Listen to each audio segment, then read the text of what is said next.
So welcome to part 1 of the 4-point kneeling video tutorial.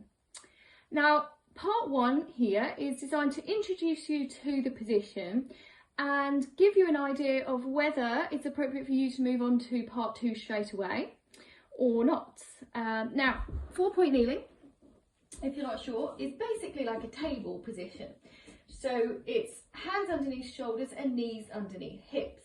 And then your back, your spine, essentially acts like the leaf of the top of the table. And like a proper table, we want it to be nice and straight. Now it looks really simple, but there's actually a lot of components to 4-point kneeling.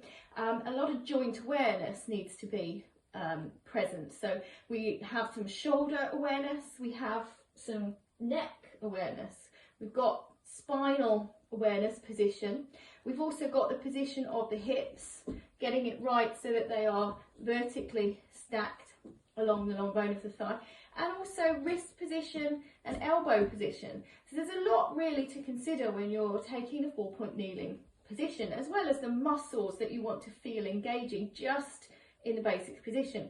But before you go into that, there's 2 things that you need which are going to define whether you can actually do this or not. And that is the ability to kneel, put weight through your knees, and the ability to put weight through your wrists in this extended position.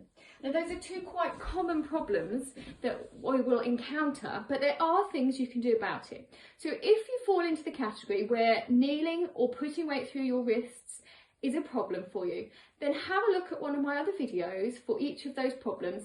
So kneeling, what can I do if it's painful to kneel? And wrists, what do I do if it's painful to put weight through my wrists?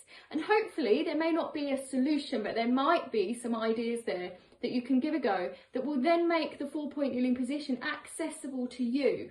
And the more movement styles and shapes and things that you can achieve, then the greater your capacity for movement and exercise through your body is, and the better things are for you. So if you can kneel and you can put weight through your wrists, then move on to video 2, where we'll go through the basics, the foundations of this position, before then moving on to part 3, where we'll go through some exercise drills that you can practice at home.